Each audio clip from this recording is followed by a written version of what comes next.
Here we have a watch from Peacock Watches. It comes packaged in this nice green outer box with an interesting pattern throughout and a motif of a tourbillon on the bottom right corner.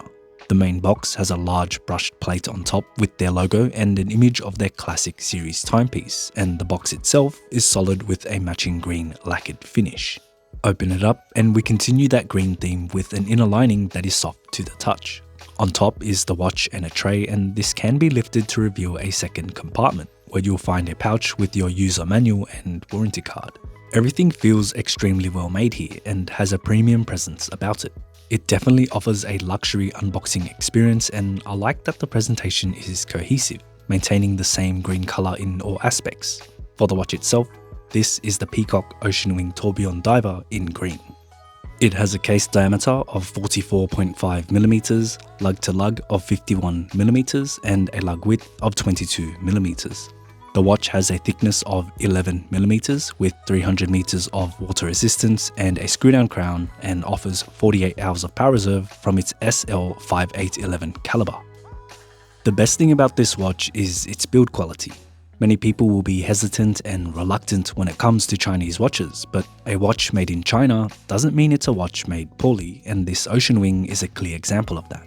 Simply handling the watch and having it in hand to experience the timepiece in person, it's evident the watch was well made, and it doesn't cheap out either, using a variety of premium materials with excellent finishing along with a tourbillon complication that is a rare sight at this price point.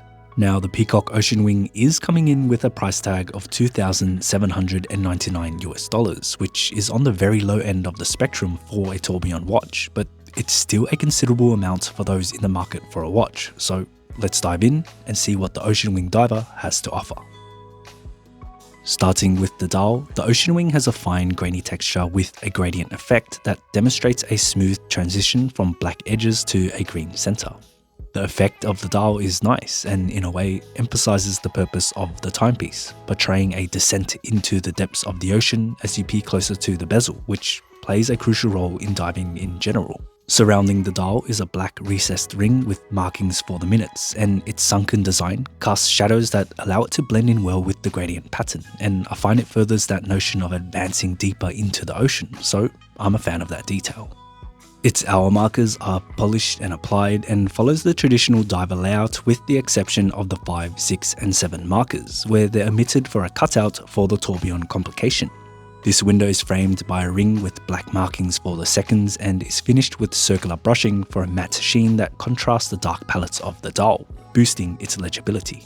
Just like the hour markers, the hands are also polished and have a broad sword-like structure to them with a semi-skeleton construction. This skeleton design is a smart choice and something that could be taken for granted. Their hollow base reduces visual clutter around the center radius of the dial so as to minimize the obstruction of its gradient flow, but also allows more of that tourbillon to be visible when the hands overlap it, maintaining its prominent presence, and also ties in well with the skeleton construction of the tourbillon itself. The tourbillon is without a doubt the focal point of the dial, and it's hard to deny its beauty. The rhythmic rotation of its components is so mesmerizing, and being able to see all of those moving parts working in harmony really is an impressive sight. It's not just a pretty sight either, as it functions as a seconds hand for the watch, with a pointed end on the cage that signals the seconds on that brushed ring. This indicator is decorated to make it more easily identifiable amongst the many parts of the complication, and is just a clean implementation of a seconds hand that's rather easy to read despite all the distractions around it. Looking at the bezel, the insert is color matched incredibly well with that of the dial, creating a very cohesive look that highlights the green of the watch and is sure to make a statement on the wrist.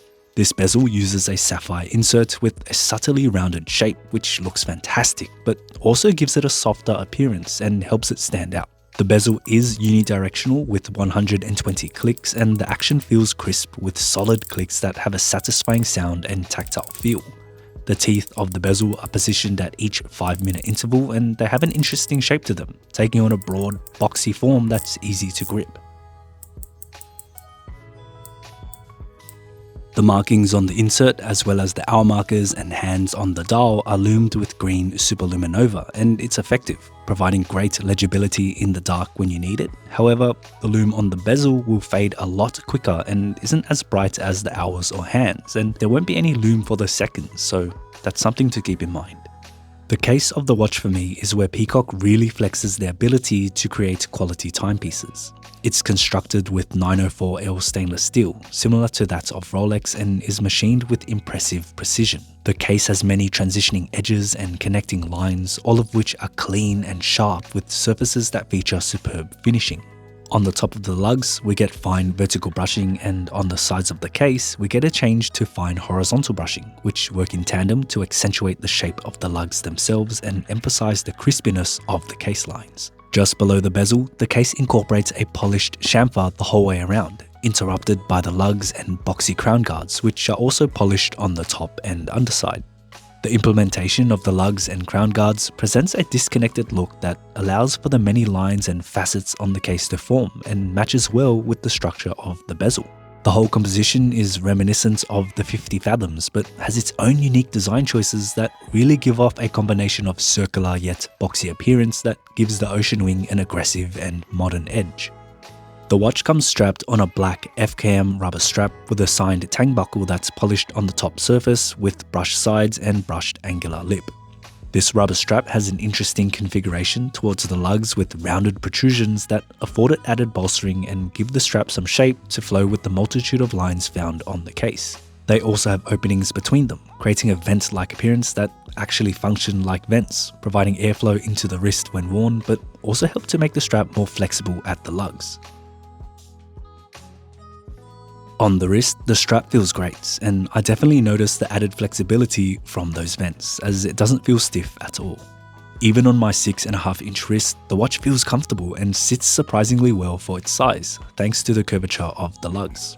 Now, this is a 44.5mm watch, so it will wear a lot better on larger wrists, but if you prefer a larger size and have a small wrist, it's still a comfortable wear. Just be mindful though, if your wrists are too small, the lug-to-lug can become an issue, as it makes it harder for the strap to wrap around. Now, the watch is powered by the SL5811 caliber, and while you may not have heard of Peacock watches before, this movement isn't coming from some random manufacturer. Peacock watches has a rich history, dating back to 1957, and have been making movements and watches ever since. The SL5811 features a free-sprung tourbillon with a 4Hz beat rate, and this Ocean Wing has been running at an average of -2 seconds a day over the past month. The movement itself is nicely decorated with blued screws and striping on the back, with a hollowed out section for the tourbillon, allowing us to see right through it. And if we take a closer look at the tourbillon, the plate behind it has a perlage finish like that of a peacock, and while only a small fraction of it can be seen, the attention to detail is much appreciated. Overall, the Peacock Ocean Wing diver is quite an interesting piece.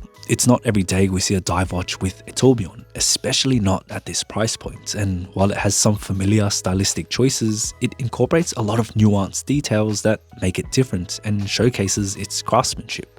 It's not a watch that's coming from a new brand either, but it will be a new name to many, and if given the chance, will certainly change some people's general views on Chinese watches. The Ocean Wing is a great looking watch and a capable diver at that, and for those looking to maximize their budget with premium materials, complications and finishing in that dive watch format, this one's a strong contender. Let me know your thoughts on the Ocean Wing in the comments, and let me know if you like this new format of unboxing and review. Thank you for checking out the video. If you liked it, give it a thumbs up and consider subscribing for more watch content. I'll see you in the next one.